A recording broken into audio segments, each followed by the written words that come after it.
नमस्कारः। श्रीनिवास इति श्रेष्ठतया पात्रं गुणान्वितः कौशिकोऽनन्तरङ्गार्यश्चिरं विजेतां भुवि न्यस्तात्मीयभरं वरप्रदगुणो वैराग्यभाग्योऽर्धो वेदान्तामृतसारवन्तमनघात् श्रीश्रीनिवासात् गुरोः श्रीशैलान्वयकौस्तुभस्थितनीं श्रेयोनिधे श्रीनिधेः वन्दे साधुकटाक्षकेळिनिलयं श्रीकृष्णसद्देशिकं श्रीवासरङ्गपरकालमुनित्रयाप्तलक्ष्मात्मरक्षणेति त्वैकागमान्तम् आचार्यभक्तिपरिपूतमनर्घशीलं गोपालदेशमुनिं गुरुमाश्रयामः। नारायणाख्यतिराजपदाब्जभृङ्गश्रीवासयोगिगुरुणार्पितभारमीशे भक्त्यादिपूर्णवरदारिकृपार्थचिह्नं श्रीश्रीनिवासमुनिवर्यमहं प्रपद्ये। श्रीनारायणयोगीन्द्रवरदारिकृपाश्रयं रङ्गेशपादविनतं श्रीनिवासमुनिं भजे। श्रीमान् वेङ्कटनाथार्यः कवितार्क्यकेसरी वेदान्ताचार्यवत्यो मे सन्निधत्तां सदा हृदि यो नित्यमच्युतपदां जयुग्मरुक्मव्यामोहतस्तरितराणि तनाय मेने अस्मद्गुरोर्भगवतोऽस्य देकसिन्धो रामानुजस्य चरणौ शरणं प्रपद्ये। गाहेयामनं तीर्थं साधुवृन्दावने स्थितं निरस्तजिह्मगस्पर्शेत कृष्णकृतादरः नाथेन मुनिनाथेन भवेयं नाथवानहं यस्य नैगमिकं तत्त्वं हस्तामलकथाङ्गतं यस्य सारस्वरस्रोतो कुलामोदवासितं श्रुतीनां श्रमायालं शठारिं नोपास्महे वन्दे वैकुण्ठसेनान्यं देवं सूत्रवती सकं यद्वेत्र शिखरस्पन्दे विश्वमेतद्व्यवस्थितं साधर्मचरीं शौरेः संमन्त्रितजगद्धितामनुग्रहमयीं वन्दे नित्यमज्ञातनिग्रहां कमप्याद्यं गुरुं वन्दे कमलागृहमेधिनं प्रवक्ता छन्दसां वक्ता पञ्चरात्रस्य स्वयं वसुदेवसुतं देवं कंसचाणूरमर्दनं देवकी परमानन्दं कृष्णं वन्दे जगद्गुरुम् पार्थाय प्रतिबोधितां भगवता नारायणेन स्वयं व्यासेन ग्रथितां पुराणमुनिना मध्ये महाभारतम् अद्वैतामृतवर्षिणीं भगवतीमष्टादशाध्यायिनीम् अम्ब त्वामनुसन्दधामि भगवद्गीते भवद्वेषिणीं यत्पदाम्भोरुहध्यानविध्वस्ता शेषकल्मषाः उत्सुतामुपयातोऽहं यामुनेयं नमामि तं यतिपरिमृडो यद्गीतानामदर्शेदं च सा निगमपरिषन्नेदीयां संनिरामयमाशयम् जननपदवी यातायातश्रमापहरां धियं जनेन समेदेवः श्रीमान् धनञ्जय सारथिः सन्तः चित्ततमः प्रमथिनीं मां भजन्तु भगवद्गीता भाष्यतात्पर्यचन्द्रिकाम्। श्रीमते रामानुजाय नमः। श्रीमते निगमान्तमहादेशिकाय नमः। 9ನೇ ಅಧ್ಯಾಯದಲ್ಲಿ ಭಕ್ತಿಯ ಸ್ವರೂಪವನ್ನು ಪ್ರಧಾನವಾಗಿ ಉಪದೇಶ ಮಾಡುವಂತಹ ಅಧ್ಯಾಯ.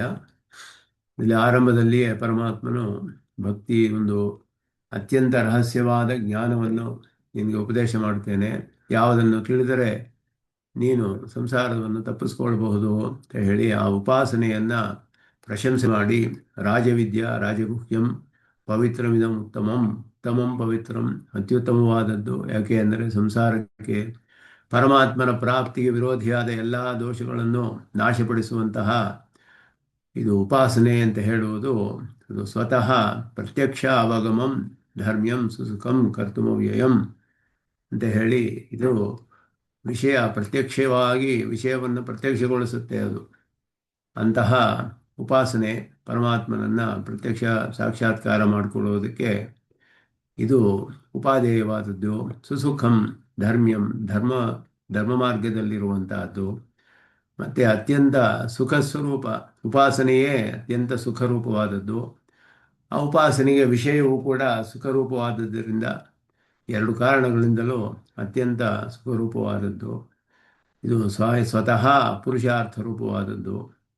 ಮತ್ತು ಕರ್ತುಂ ಅವ್ಯಯಂ ಅಂದರೆ ಎಂದಿಗೂ ನಾಶವಾಗುವುದಿಲ್ಲ. ಭಕ್ತಿ ಅನ್ನೋದು ಬೆಳೆಯುತ್ತಾನೆ ಹೋಗುತ್ತೆ, ಸ್ಥಿರವಾಗಿ ನಿರಂತರವಾಗಿ ಇರುತ್ತೆ. ಆದ್ದರಿಂದ ಇದು ಅತ್ಯಂತ ಪ್ರಿಯವಾದದ್ದು, ಅತ್ಯಂತ ಉಪಾದೇಯವಾದದ್ದು ಅನ್ನೋದನ್ನು ಹೇಳಿ ಉಪಾಸನೆಯನ್ನು ಪ್ರಶಂಸೆ ಮಾಡಿ, ಉಪಾಸನೆಯ ಸ್ವರೂಪವು ಅಷ್ಟು ಅದ್ಭುತವಾದದ್ದು, ಉಪಾಸನೆಯೇ ಅತ್ಯಂತ ಸುಖರೂಪವಾದದ್ದು ಅನ್ನೋದು ಹೇಳಿ, ಇದರಲ್ಲಿ ಮುಖ್ಯವಾಗಿ ಈ ಉಪಾಸನೆಯಲ್ಲಿ ಮಾಡುವುದಕ್ಕೆ ಪರಮಾತ್ಮನನ್ನು ಪಡೆದುಕೊಳ್ಳಕ್ಕೆ ಬೇಕಾದದ್ದು ಶ್ರದ್ಧೆ ಅಂತ ಹೇಳಿ ವಿಶ್ವಾಸಪೂರ್ವಕವಾದ ತ್ವರೆ ಅಂತ ಭಾಷಿಕಾರರು ಅರ್ಥ ಮಾಡ್ತಾರೆ. ತ್ವರೆ ಅಂದರೆ ಒಂದು ಕ್ಷಣವೂ ವಿಳಂಬ ಮಾಡದೆ ತಕ್ಷಣ ಮಾಡಿಕೊಳ್ಬೇಕು ಅನ್ನುವಂತಹ ಬುದ್ಧಿ. ಹರಿ ಅಂತ ಹೇಳ್ತೀವಲ್ಲ ಇಂಗ್ಲೀಷಲ್ಲಿ, ಅದು ತಕ್ಷಣವೇ ಒಂದು ಕ್ಷಣವೂ ಬಿಡದೆ ವಿಳಂಬವಿಲ್ಲದೆ ಪಡೆದುಕೊಳ್ಬೇಕು ಅನ್ನೋ ಉತ್ಕಟವಾದ ಇಚ್ಛೆ, ಶ್ರದ್ಧೆ, ಅದು ವಿಶ್ವಾಸಪೂರ್ವಕವಾಗಿರಬೇಕು. ವಿಶ್ವಾಸಪೂರ್ವಕವಾದ ತ್ವರೆ, ಆ ಶ್ರದ್ಧೆ ಯಾರಿಗೆ ಇಲ್ಲವೋ ಅವರು ಇದನ್ನು ಪಡೆದುಕೊಳ್ಳೋದಿಲ್ಲ, ಸಂಸಾರದಲ್ಲಿಯೇ ಇರ್ತಾರೆ. ಶ್ರದ್ಧೆ ಇರುವವರು ಪಡೆದುಕೊಳ್ತಾರೆ, ಇದನ್ನು ಆಶ್ರಯಿಸ್ತಾರೆ ಅನ್ನೋದನ್ನು ಇಲ್ಲಿ ಹೇಳಿ ಉಪಾಸನೆಯ ಪ್ರಶಂಸೆ ಮಾಡಿ, ಅಶ್ರದ್ಧಧಾನಾಹ ಪುರುಷ ಧರ್ಮಸ್ಯಾಸ್ಯ ಪರಂತಪ ಅಪ್ರಾಪ್ಯ ಮಾಂ ನಿವರ್ತಂತೆ ಮೃತ್ಯು ಸಂಸಾರ ವರ್ತ್ಮನಿ. ಮತ್ತೆ ಮತ್ತೆ ಸಂಸಾರಕ್ಕೆ ಬರ್ತಾ ಇರ್ತಾರೆ ಅವರು, ಪರಮಾತ್ಮನನ್ನು ಪಡೆದುಕೊಳ್ಳೋದಿಲ್ಲ. ಈ ಧರ್ಮವನ್ನು ಶ್ರೇಷ್ಠವಾದ ನಿಶ್ರೇಯಸ ರೂಪವಾದದ್ದು, ನಿಶ್ರೇಯಸ ಪ್ರಾಪಕವಾದದ್ದು, ಪರಮಾತ್ಮನನ್ನೇ ಪಡೆದುಕೊಳ್ಳೋಕ್ಕೆ ಉಪಾಯವಾದದ್ದು.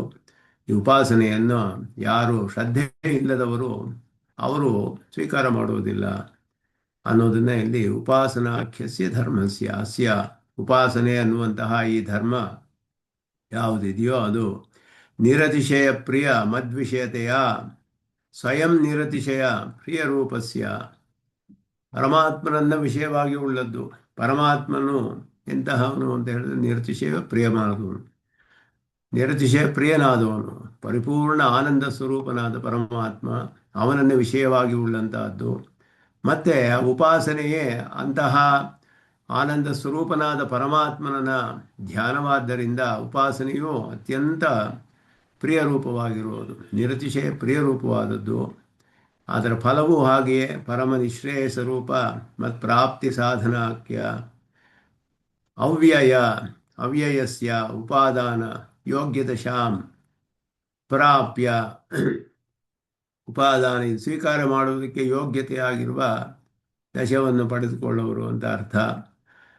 ಅವರಿಗೆ ಯೋಗ್ಯತೆ ಇದೆ, ಪರಮ ಪ್ರೇಮರೂಪವಾದ ನಿರತಿಶಯ ಪ್ರಿಯ ರೂಪವಾದ ಪರಮಾತ್ಮನನ್ನು ಪಡೆದುಕೊಳ್ಳೋದಕ್ಕೆ ನಿರತಿಶಯ ಪ್ರಿಯ ರೂಪವಾದ ಈ ಉಪಾಸನೆ ಭಕ್ತಿ, ಇದುವೇ ಪರಮ ನಿಶ್ರೇಯಸ್ ಅಂತ ಹೇಳುವಂತಹ, ಅದು ಪರಮ ಪುರುಷಾರ್ಥದನ್ನು ಆದಂಥ ಪರಮಾತ್ಮನ ಪ್ರಾಪ್ತಿಗೆ ಸಾಧನವಾದದ್ದು, ಅವ್ಯಯವಾದದ್ದು. ಎಂದೂ ಇದು ವ್ಯಯವಾಗುವುದಿಲ್ಲ, ಮುಂದೆ ಅದರಲ್ಲಿಯೇ ನಿರಂತರವಾಗಿ ಇರುತ್ತೆ. ಅದನ್ನೇ ನಮ್ಮ ತಂದೆ ಹೇಳೋರು, ಸ್ವಾಮಿ ವಿವೇಕಾನಂದ ಒಂದು ವಾಕ್ಯವನ್ನು ಹೇಳ್ತಾರೆ, it starts with love, grows, it proceeds with love, progresses with love, culminates in love ಅಂತ ಹೇಳಿಬಿಟ್ಟು, ಆರಂಭದಲ್ಲಿಯೂ ಭಕ್ತಿ, ಅದರಿಂದ ವೃದ್ಧಿ ಆಗ್ತಾನೆ ಹೋಗುತ್ತೆ ಭಕ್ತಿ, ಕಡೆಯಲ್ಲಿ ಭಕ್ತಿಯಲ್ಲಿಯೇ ಸ್ಥಿರವಾಗಿ ಇರುತ್ತೆ. ಅದು ಸ್ಥಿರವಾದ ನಿರತಿಶಯವಾದ ಭಕ್ತಿ ಎಂದೆಂದಿಗೂ ಇರುತ್ತೆ, ಅವ್ಯಯವಾದದ್ದು ಅಂತ ಹೇಳಿಬಿಟ್ಟು, ಅವ್ಯಯಸ್ಯ ಉಪಾದಾನ ಯೋಗ್ಯ ದಶಾಂ ಪ್ರಾಪ್ಯ, ಇದನ್ನು ಸ್ವೀಕಾರ ಮಾಡುವುದಕ್ಕೆ ಯೋಗ್ಯವಾದ ಒಂದು ದಶೆಯನ್ನು ಹೊಂದಿಯೂ ಕೂಡ ಅಶ್ರದ್ಧಧಾನಾಹ ವಿಶ್ವಾಸಪೂರ್ವಕತ್ವರಹಿತಾಃ ಪುರುಷಾಃ, ಎಲ್ಲ ಯೋಗ್ಯತೆ ಇದ್ದರೂ ಕೂಡ ವಿಶ್ವಾಸಪೂರ್ವಕವಾದ ತ್ವರೆ ಇಲ್ಲ ಅವರಿಗೆ. ಅದ್ಯಶ್ವವ ಮಹಾಪ್ರಳಯ ಪಿವ ಅಂತ ಎಂದಿಗೋ ಒಂದು ದಿನ ಆಳ್ವಾರದನ್ನು ಹೇಳ್ತಾರೆ, ನಾಳೆ ಅಂದರೆ ನಹೈಷೆ ಹಿಂಡ್ರಾನೆ ಅಂತ ಹೇಳ್ಬಿಟ್ಟು, ಇಂದ್ರೋ ನಾಳೆಯೋ ಅಂದರೆ ನಹೈಷೆ ಹಿಂಡ್ರಾನ್, ಇವತ್ತು ಬೇಡ, ಇನ್ನೊಂದು ಸ್ವಲ್ಪ ದಿನ ಹೋಗಲಿ ಆಮೇಲೆ ನೋಡ್ಕೊಳ್ಳೋಣ. ಈ ರೀತಿ ತ್ವರೆ ಇಲ್ಲ ಅವರಿಗೆ, ವಿಶ್ವಾಸಪೂರ್ವಕವಾದ ತ್ವರೆ ಇಲ್ಲದ ಪುರುಷರು, ಎಲ್ಲ ಯೋಗ್ಯತೆ ಇದ್ದರೂ ಕೂಡ ತ್ವರೆ ಇಲ್ಲದ ಅಂತಹ ಪುರುಷರು, ಶ್ರದ್ಧೆ ಇಲ್ಲದಂತಹವರು, ಮಾಂ ಅಪ್ರಾಪ್ಯ ನನ್ನನ್ನು ಪಡೆಯದೆ ಮೃತ್ಯುರೂಪೇ ಸಂಸಾರ ವರ್ತಮನಿ ನಿತರಾಂ ವರ್ತಂತೆ, ಈ ಮೃತ್ಯುರೂಪವಾದ ಸಂಸಾರದ ಮಾರ್ಗದಲ್ಲಿ ಎಂದೆಂದಿಗೂ ಇರ್ತಾರವರು, ಅಲ್ಲಿಯೇ ಇರ್ತಾರೆ. ಜಾಯಸ್ವ ಮ್ರಿಯಸ್ವ ಜಾಯಸ್ವ ಮ್ರಿಯಸ್ವ, ಯಮನು ಹೇಳ್ತಾನೆ ಪುನಃ ಪುನಃ ವಶಮಾಪದ್ಯತೆ ಮೇ, ಮತ್ತೆ ಮತ್ತೆ ನನ್ನ ಕೈಗೆ ಸಿಗಾಕೊಳ್ತಾರೆ ಬಂದು ಅಂತ ಹೇಳಿ.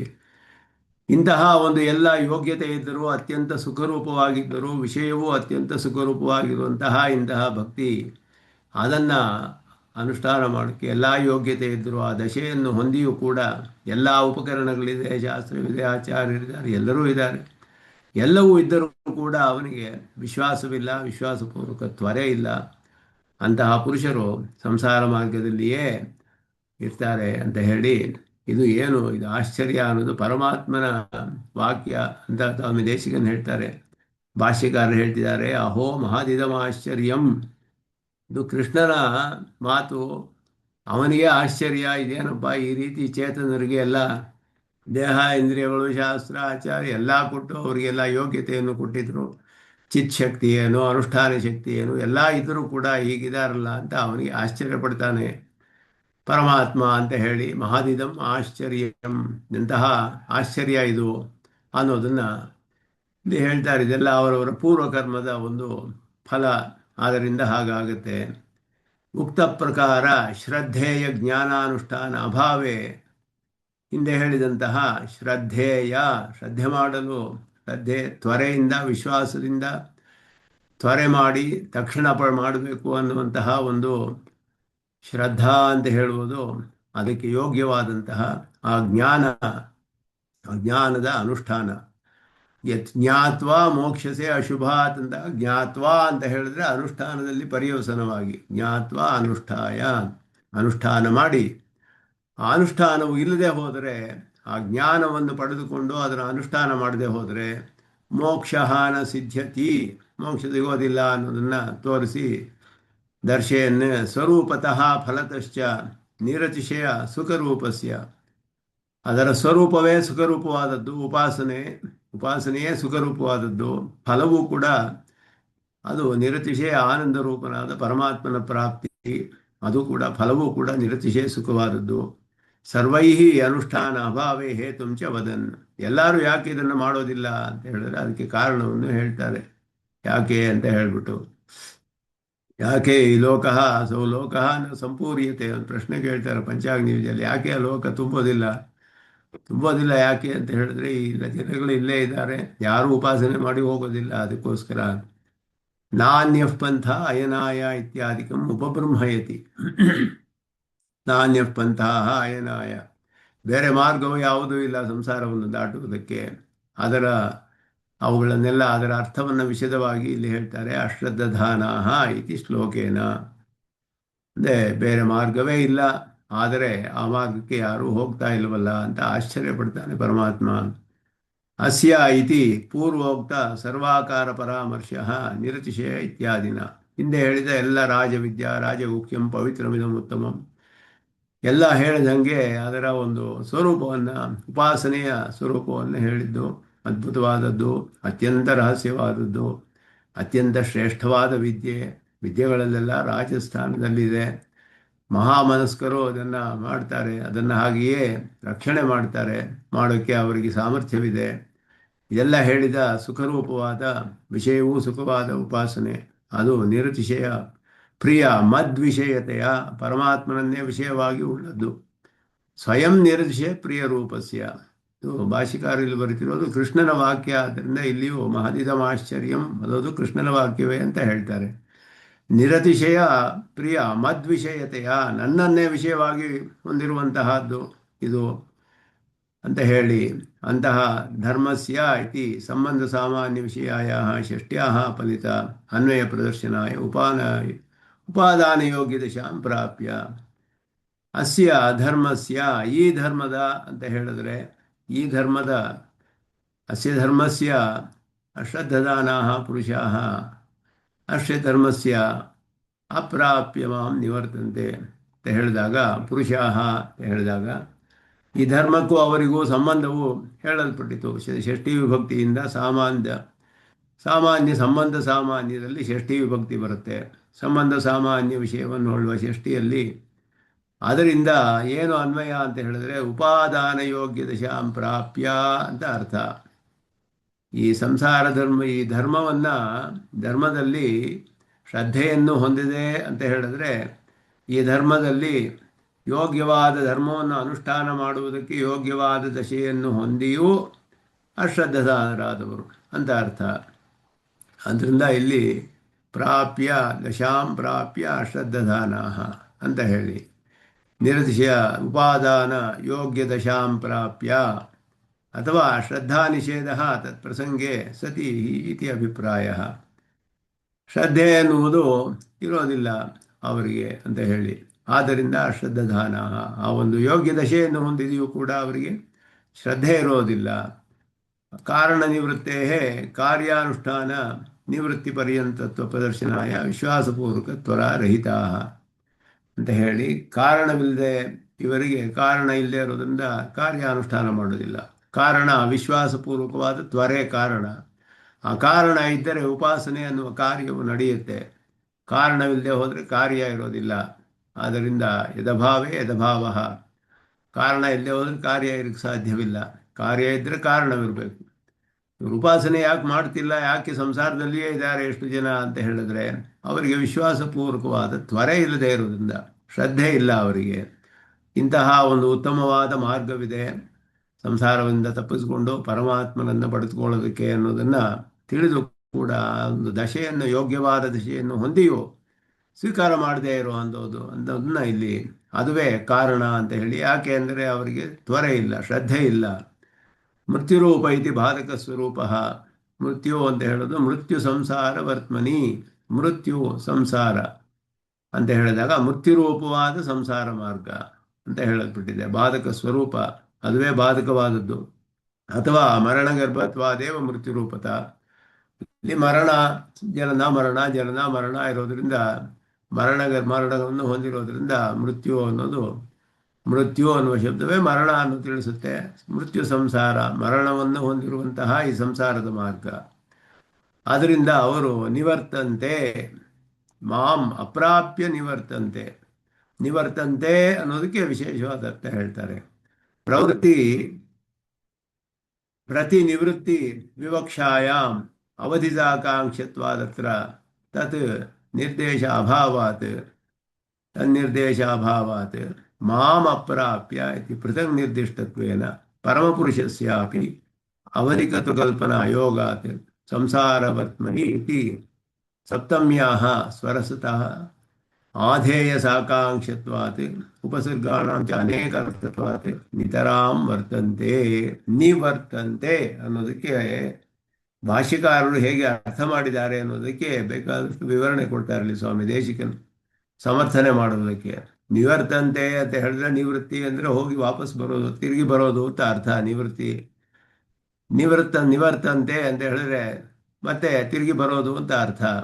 ಅಪ್ರಾಪ್ಯ ನಿವರ್ತಂತೆ ಅನ್ನೋದನ್ನು ಪಡೆದುಕೊಳ್ಳದೆ ಮತ್ತೆ ಹಿಂದಿರುಗಿ ಬರ್ತಾರೆ ಅಂತ ಹೇಳಿದ್ರೆ ಹಾಗಲ್ಲ ಅರ್ಥ. ಇಲ್ಲಿ ನಿತರಾಂ ವರ್ತಂತೆ. ನೀ ಅನ್ನುವ ಉಪಸರ್ಗಗಳು ಅನೇಕ ಅರ್ಥಗಳಲ್ಲಿ ಬರುತ್ತೆ ಉಪಸರ್ಗಗಳು. ಆದ್ದರಿಂದ ಧಾತುಗಳು ಬೇರೆ ಬೇರೆ ಅರ್ಥದಲ್ಲಿ ಹೋಗುತ್ತೆ ಉಪಸರ್ಗದಿಂದ. ಉಪಸರ್ಗೇಣ ಧಾತ್ವರ್ಥಃ ಅನೇಕ ಕಡೆ ಹೇಳ್ಕೊಂಡು ಹೋಗುತ್ತೆ ಅಂತ ಹೇಳಲ್ಪಡುತ್ತೆ. ಧಾತ್ವರ್ಥವು ಬೇರೆ ಬೇರೆ ಕಡೆ ಕರೆದುಕೊಂಡು ಹೋಗುತ್ತೆ ಉಪಸರ್ಗಗಳು ಸೇರಿಕೊಂಡಾಗ. ಆದ್ದರಿಂದ ಇಲ್ಲಿ ನಿವರ್ತಂತೆ ಅಂತ ಹೇಳೋದಕ್ಕೆ ನಿತರಾಂ ವರ್ತಂತೆ ಅಂತ ಅರ್ಥ ಮಾಡಿದ್ರು. ಅಂದರೆ ಎಂದೆಂದಿಗೂ ಇದ್ದೇ ಇರ್ತಾರೆ, ಸಂಸಾರದಲ್ಲಿಯೇ ಇರ್ತಾರೆ ಎನ್ನುವ ಅರ್ಥ. ಯಾವುದಕ್ಕೆ ಅಂತ ಹೇಳಿದ್ರೆ ಮತ್ತೆ ಹೋಗಿ ಮತ್ತೆ ವಾಪಸ್ ತಿರುಗಿ ಬರ್ತಾರೆ ಅಂತ ಹೇಳಬೇಕಾದ್ರೆ ಅದಕ್ಕೆ ಒಂದು ಅವಧಿ ಹೇಳಿರಬೇಕು. ಹೋಗಿ ಎಲ್ಲಾದರೂ ಹೋಗಿ ಸ್ವಲ್ಪ ಕಾಲ ಇದ್ದು ಮತ್ತೆ ಬರ್ತಾರೆ, ಈ ರೀತಿ ಒಂದು ಕಾಲಾವಧಿ ಹೇಳಲಿಲ್ಲ ಇಲ್ಲಿ.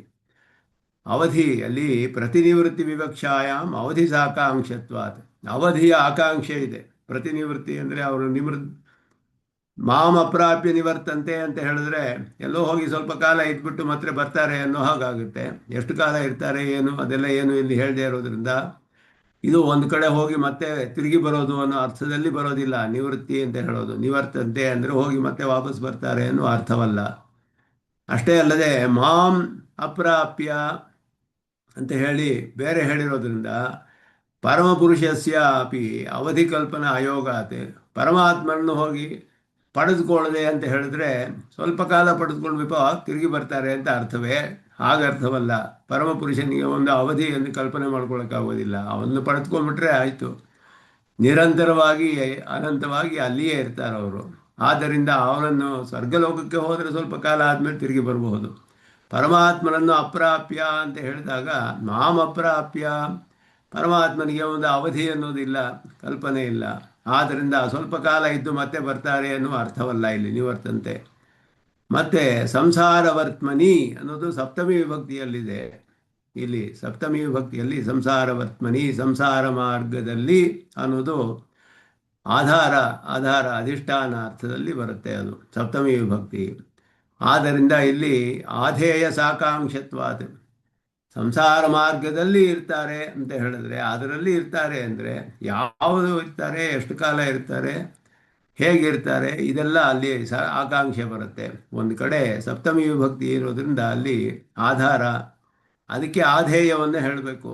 ಯಾವುದು ಅದರಲ್ಲಿ ಆಧಾರ, ಅದಕ್ಕೆ ಆಧಾರ ಏನು ಅಂತ ಹೇಳಬೇಕು. ಸಂಸಾರ ಮಾರ್ಗದಲ್ಲಿ ಯಾವಾಗಲೂ ನಿತರಾಂ ವರ್ತಂತೆ, ಇವರು ಅನೇಕ ಕಾಲ ಅಲ್ಲಿಯೇ ಇರ್ತಾರೆ ಅಂತ ಅರ್ಥ. ಇವರುಗಳೆಲ್ಲ ಸಂಸಾರ ಮಾರ್ಗದಲ್ಲಿ ನಿತರಾಂ ವರ್ತಂತೆ, ಸಂಸಾರವತ್ಮನಿ ನಿತರಾಂ ವರ್ತಂತೆ, ಮೃತ್ಯು ಸಂಸಾರವತ್ಮನಿ ನಿತರಾಂ ವರ್ತಂತೆ. ಮರಣ ಧರ್ಮವನ್ನು ಹೊಂದಿರುವಂತಹ ಈ ಸಂಸಾರದಲ್ಲಿಯೇ ಅನೇಕ ಕಾಲ ಇರ್ತಾರೆ ಅಂತ ಹೇಳಿ ಆ ಅರ್ಥವನ್ನು ಇಲ್ಲಿ ನಿವರ್ತಂತೆ ಮೃತ್ಯು ಸಂಸಾರವತ್ಮನಿ ಮಾಂ ಅಪ್ರಾಪ್ಯ ಮೃತ್ಯು ಸಂಸಾರವತ್ಮನಿ ನಿವರ್ತಂತೆ. ನಿವೃತ್ತಿ ಅನ್ನೋದು ಹೋಗಿ ಬರೋದು ಅನ್ನೋ ಅರ್ಥದಲ್ಲಿಲ್ಲ, ನಿತರಾಂ ವರ್ತಂತೆ. ಉಪಸರ್ಗಾಣಾಂಚ ಅನೇಕಾರ್ಥತ್ವಾತ್. ಆದ್ದರಿಂದ ಉಪಸರ್ಗದಿಂದ ಧಾತುಗಳಿಗೆ ಬೇರೆ ಬೇರೆ ಅರ್ಥಗಳು ಬರುತ್ತೆ. ಆದ್ದರಿಂದ ಇಲ್ಲಿ ನಿತರಾಂ ವರ್ತಂತೆ ಅಂತ ಅರ್ಥ ಮಾಡೋದು ಸಾಧ್ಯ. ಅನೇಕ ಕಾಲ ಇರ್ತಾರೆ ಅಲ್ಲಿಯೇ. ಸ್ವರೂಪತಃ ಫಲತಶ್ಚ ನಿರತಿಶಯ ಪುರುಷಾರ್ಥಂ ಸುಕರಂ ಚ ಉಪಾಸನಂ ಉಪಾಸನಂ ಈಶ್ವರಸ್ಯ ವದಂ ಇದಂ ವಚನಂ ಹೇಳಿದಾಗ ಒಂದು ಸ್ವಲ್ಪ ಒಂದು ಶಬ್ದ ಬಿಟ್ಟೋಗಿದೆ. ಉಪಾಸನಂ ಚ ಒಂದು ಶಬ್ದ ಬಿಟ್ಟೋಗಿದೆ. ಇದು ಒಂದು ನಿಮಿಷ ನೋಡ್ತೀನಿ.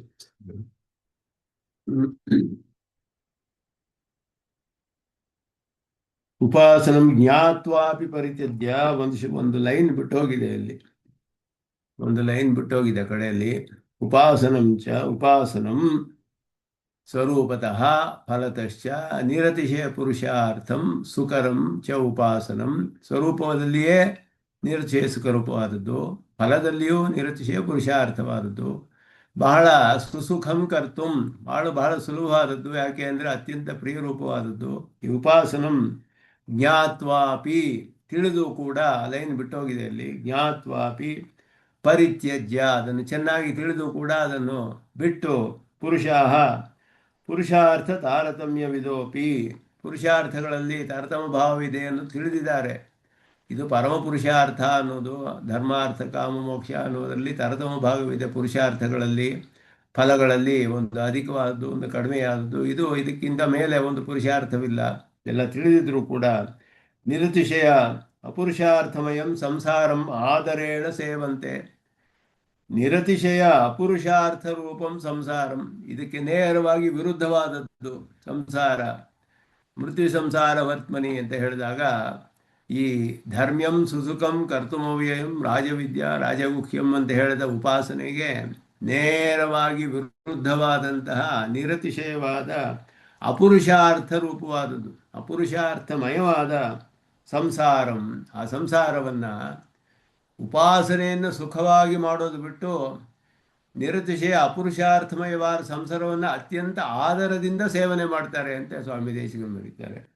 ಸಂಸಾರಂ ಆದರೇಣ ಸೇವಂತೆ, ನಿರತಿಶಯ ಅಪುರುಷಾರ್ಥಮಯಂ ಸಂಸಾರಂ ಆದರೇಣ ಸೇವಂತೆ, ಬಹಳ ಆದರದಿಂದ ಇದೇ ತುಂಬ ಚೆನ್ನಾಗಿದೆ ಅಂತ ಸೇವನೆ ಮಾಡ್ತಾರೆ.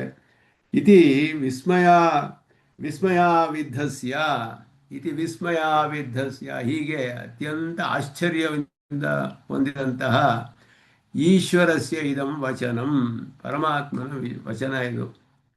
ಪುರುಷಾರ್ಥಗಳಲ್ಲಿ ತಾರತಮ್ಯವನ್ನು ತಿಳಿದಿದ್ದಾರೆ. ಉಪಾಸನೆಯ ಸ್ವರೂಪವು ಸ್ವರೂಪತಃ ನಿರತಿಶಯ ಸುಖ, ನಿರತಿಶಯ ಪುರುಷಾರ್ಥ, ಫಲತಃ ನಿರತಿಶಯ ಪುರುಷಾರ್ಥ. ಮಾಡುವುದಕ್ಕೂ ಬಹಳ ಸುಖರ ಅಂತ ಹೇಳಲ್ಪಟ್ಟಿದೆ. ಸುಸುಖಂ ಕರ್ತುಂ ಅಂತ ಅವ್ಯಯವಾದದ್ದು. ಇಂತಹ ಉಪಾಸನವನ್ನು ತಿಳಿದು ಕೂಡ ಅವರು ಅದನ್ನು ಬಿಟ್ಟು ಇದು ನೇರವಾಗಿ ಅದಕ್ಕೆ ವಿರುದ್ಧವಾದ ತಾರತಮ್ಯವೆಲ್ಲ ಪುರುಷಾರ್ಥಗಳಲ್ಲಿ ತಿಳಿಸಿದ್ರು. ನಿರತಿಶಯವಾದ ಅಪುರುಷಾರ್ಥಮಯವಾದ ಸಂಸಾರವನ್ನೇ ಅತ್ಯಂತ ಆದರದಿಂದ ಅದನ್ನೇ ಸೇವನೆ ಮಾಡ್ತಾರೆ, ಅದರಲ್ಲಿಯೇ ಇದಕ್ಕೆ ಇಷ್ಟಪಡ್ತಾರೆ. ಇದೇನಿಂತಹ ಆಶ್ಚರ್ಯ ಅಂತ ಪರಮಾತ್ಮನು ಆಶ್ಚರ್ಯ ಪಡ್ತಾ ಇದ್ದಾನೆ ಅಂತ ಭಾಷ್ಯಕಾರರು ಅಹೋ ಮಹದಿದಂ ಆಶ್ಚರ್ಯಂ ಅಂತ ಹೇಳ್ತಾರೆ. ಇತ್ಯರ್ಥ ಅಹೋ ಮಹದಿದಂ ಆಶ್ಚರ್ಯಂ, ಮಹತ್ತಾದ ಆಶ್ಚರ್ಯ, ಅತ್ಯಂತ ಆಶ್ಚರ್ಯಕರವಾದ ವಿಷಯ ಇದು. ಆಶ್ಚರ್ಯತಮಃ ದುಷ್ಕರ್ಮ ಪ್ರಭಾವ ಮಹದಿದಂ ಆಶ್ಚರ್ಯಂ. ಯಾಕೆ ಇದು ಏನಾಗುತ್ತೆ, ಇದು ಯಾಕೆ ಬರುತ್ತೆ ಈ ರೀತಿ ಅಂತ ಹೇಳಿದ್ರೆ ದುಷ್ಕರ್ಮ ಪ್ರಭಾವ, ಕೆಟ್ಟ ಕರ್ಮಗಳ ಪ್ರಭಾವದಿಂದ ಹೀಗಾಗುತ್ತೆ. ಅಶ್ರದ್ಧಾ ಹೇತವಃ ಆಂತರಶತ್ರುವೋಪಿ ತ್ವಯ ನಿರಾಕಾರ್ಯ ಇತಿ ಪರಂತಪ ಇತಿ ಸಂಬುದ್ಧೇಃ ಭಾವ. ಇದು ಸ್ವಾಮಿ ದೇಶಿಕನ ಅಧಿಕವಾಗಿ ಬರೆಯೋ ವಿಷಯಗಳು. ಪರಂತಪ ಅಂತ ಇಲ್ಲಿ ಅರ್ಜುನನಿಗೆ ಒಂದೊಂದು ಶ್ಲೋಕದಲ್ಲಿ ಬೇರೆ ಬೇರೆ ಹೆಸರಿಂದ ಹೇಳ್ತಾನೆ ಕೃಷ್ಣನು. ಧರ್ಮಸ್ಯಾಸ್ಯ ಪರಂತಪ. ಪರಂತಪ ಅಂದರೆ ಪರಾನ್ ತಾಪಯತಿ ಅಂತ ಹೇಳ್ಬಿಟ್ಟು ಹೊರಗಡೆ ಇರುವ ಶತ್ರುಗಳಿಗೆಲ್ಲ ತಾಪವನ್ನು ಉಂಟು ಮಾಡುವನು ಅರ್ಜುನ.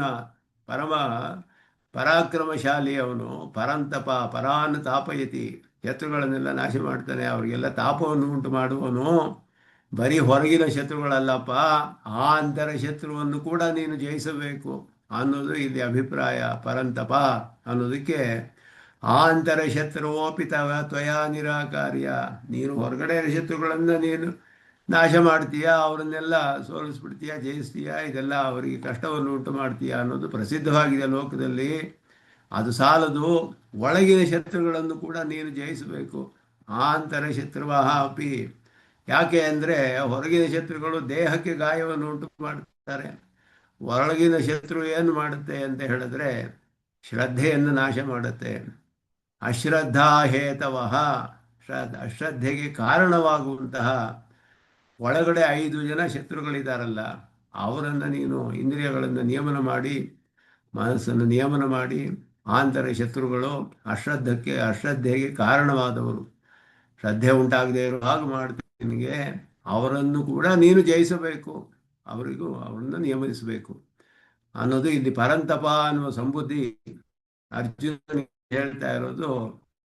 ಅದು ಎಷ್ಟು ಇದಾಗಿದೆ, ಇಲ್ಲಿ ಸ್ವರಸವಾಗಿದೆ ಅಂತ ಸ್ವಾಮಿ ದೇಶಿಕನ್ ತೋರಿಸ್ತಾರೆ. ಅಶ್ರದ್ಧದಾನ ಪುರುಷ ಧರ್ಮಸ್ಯಾಸ್ಯ ಪರಂತಪ ಅಪ್ರಾಪ್ಯ ಮಾಂ ನಿವರ್ತಂತೆ ಮೃತ್ಯು ಸಂಸಾರ ವರ್ತಮನಿ ನಿತರಾಂ ವರ್ತಂತೆ.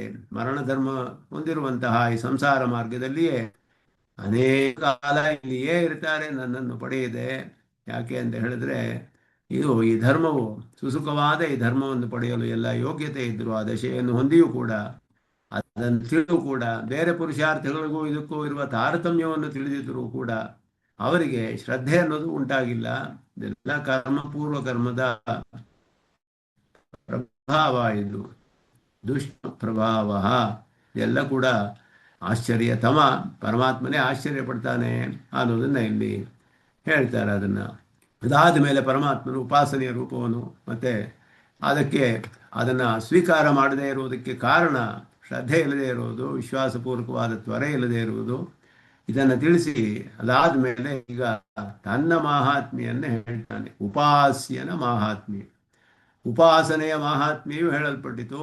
ಇದೆಲ್ಲ ಬಹಳ ಗುಖ್ಯತಮಂ, ಇದಂತೂ ಗುಖ್ಯತಮಂ, ಅತ್ಯಂತ ರಹಸ್ಯವಾದದ್ದು. ರಾಜಗುಖ್ಯ ಎಲ್ಲ ಹೇಳಿ, ಉತ್ತಮವಾದ ಪವಿತ್ರಂ ಇದು ಉತ್ತಮಂ ಎಲ್ಲ ಹೇಳಿ, ಉಪಾಸನೆಯ ಒಂದು ಪ್ರಶಂಸೆ ಮಾಡಿ, ಅದರ ಒಂದು ಅದ್ಭುತವಾದ ಸ್ವರೂಪವನ್ನು ಹೇಳಿ, ಅದನ್ನು ಪಡೆಯದೇ ಇರೋದಕ್ಕೆ ಶ್ರದ್ಧೆ ಇಲ್ಲದಿರೋದೇ ಕಾರಣ ಅನ್ನೋದನ್ನು ಹೇಳಿ, ಈಗ ಆ ಉಪಾಸನೆಗೆ ವಿಷಯನಾದ ಪರಮಾತ್ಮನ ಸ್ವರೂಪವನ್ನು, ತನ್ನ ಮಾಹಾತ್ಮೆಯನ್ನು ಪರಮಾತ್ಮನು ತಾನೇ ನೇರವಾಗಿ ಹೇಳ್ತಾ ಇರೋ ವಿಷಯ ಇದು ಅರ್ಜುನನಿಗೆ. ಶೃಣುತಾವತ್ ಪ್ರಾಪ್ಯಭೂತಸ್ಯ ಮಮ ಅಚಿಂತ್ಯ ಮಹಿಮಾನಂ. ಚಿಂತನೆ ಮಾಡಲು ಸಾಧ್ಯವಿಲ್ಲದಂತಹ ನನ್ನ ಪ್ರಾಪ್ಯನಾದ ನನ್ನ ಮಹಿಮೆಯನ್ನು ಹೇಳ್ತೀನಿ ಕೇಳು ಅಂತ ಪರಮಾತ್ಮ ನೇರವಾಗಿ ಹೇಳ್ತಾ ಇದ್ದಾನೆ. ತನ್ನ ಮಹಿಮೆಯನ್ನ ತಾನೇ ಪ್ರಕಾಶಪಡಿಸ್ಕೊಳ್ತಾ ಇದ್ದಾನೆ ಪರಮಾತ್ಮ ನೇರವಾಗಿ. ಮಯಾ ತತಮಿದಂ ಸರ್ವಂ ಜಗದವ್ಯಕ್ತಮೂರ್ತಿನಾ ಮತ್ಸ್ಥಾನಿ ಸರ್ವಭೂತಾನಿ ನ ಚಾಹಂ ತೇಷು ಅವಸ್ಥಿತಃ ನ ಚ ಮಾಂ ಚ ಮತ್ಸ್ಥಾನಿ ಭೂತಾನಿ ಪಶ್ಯ ಮೇ ಯೋಗಮೈಶ್ವರಂ ಭೂತಭೃನ್ನ ಚ ಭೂತಸ್ಥೋ ಮಮಾತ್ಮ ಭೂತಭಾವನಃ. ಇದುವೇ ಅಚಿಂತ್ಯವಾದದ್ದು ಅಂತ ಹೇಳಿದ್ದು. ಪರಮಾತ್ಮನ ಸ್ವರೂಪ ಅಚಿಂತ್ಯ. ಭಾಷ್ಯಕಾರ ವೇದಾರ್ಥ ಸಂಗ್ರಹದಲ್ಲಿ ಹೇಳಿದಾಗ ಏಕತ್ವೇ ಸತಿ ನಾನಾತ್ವಂ ನಾನಾತ್ವೇ ಸತಿ ಚ ಏಕತಾ ಅಚಿಂತ್ಯಂ ಬ್ರಹ್ಮಣೋ ರೂಪಂ ಕಸ್ತದ್ವೇರಿತು ಅರ್ಹತಿ ಅಂತ ಹೇಳಿದಾಗೆ ಅಚಿಂತ್ಯವಾದ ಮಹಿಮೆ ಪರಮಾತ್ಮನದು ಹೇಗೆ ಅನ್ನೋದು ಎಲ್ಲ ಪರಸ್ಪರ ವಿರೋಧ ಇರುವ ಹಾಗೆ ಕಂಡು ಬರುತ್ತೆ. ಆದ್ದರಿಂದಲೇ ನಮಗೆ ಚಿಂತನೆ ಮಾಡಿ ತಿಳಿಯೋದಕ್ಕೆ ಸಾಧ್ಯವಾಗೋದಿಲ್ಲ.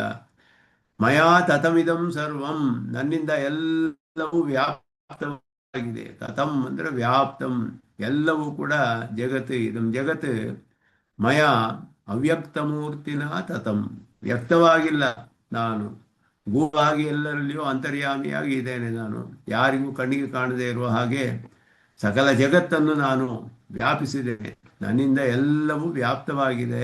ಆದರೆ ನನ್ನ ರೂಪವು ವ್ಯಕ್ತವಾಗಿಲ್ಲ, ಅವ್ಯಕ್ತ ರೂಪವಾಗಿದೆ, ಅವ್ಯಕ್ತ ಮೂರ್ತಿ. ಎಲ್ಲವೂ ನನ್ನಲ್ಲಿ ಇದೆ. ಮತ್ಸ್ಥಾನಿ ಸರ್ವಭೂತಾನಿ, ಎಲ್ಲ ನನ್ನಲ್ಲಿಯೇ ನಿಂತಿದೆ.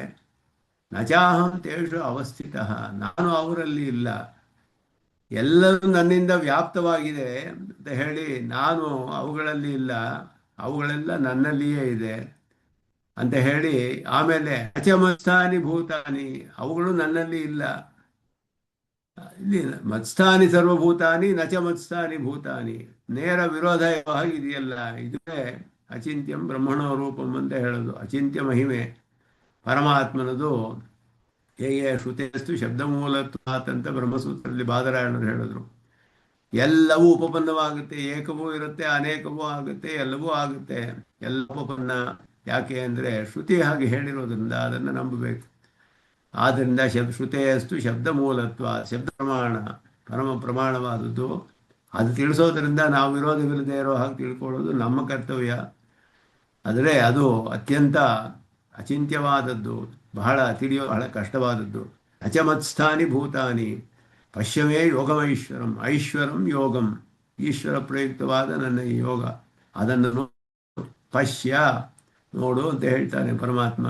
ಭೂತಭೃತ್ ನಚ ಭೂತಸ್ಥಃ ಮಮಾತ್ಮ ಭೂತಭಾವನಃ, ಎಲ್ಲವನ್ನು ಧರಿಸಿದ್ದೇನೆ ನಾನು, ನಾನು ಭೂತಸ್ಥಃ ಎಲ್ಲರಲ್ಲಿಯೂ ಇದ್ದೇನೆ. ಮಮ ಆತ್ಮ ಭೂತಭಾವನಃ, ಆತ್ಮ ಅನ್ನೋದಕ್ಕೆ ಮನಸ್ಸು ಸಂಕಲ್ಪ ಅನ್ನುವ ಅರ್ಥದಲ್ಲಿ ಬರುತ್ತೆ. ಆತ್ಮ ಶಬ್ದವು ಆತ್ಮಾನಂ ಆತ್ಮನಿ ಆತ್ಮನ, ಒಂದೇ ಶ್ಲೋಕದಲ್ಲಿ 3 ಅರ್ಥಗಳಲ್ಲಿ ಆತ್ಮ ಶಬ್ದವು ಬರುತ್ತೆ.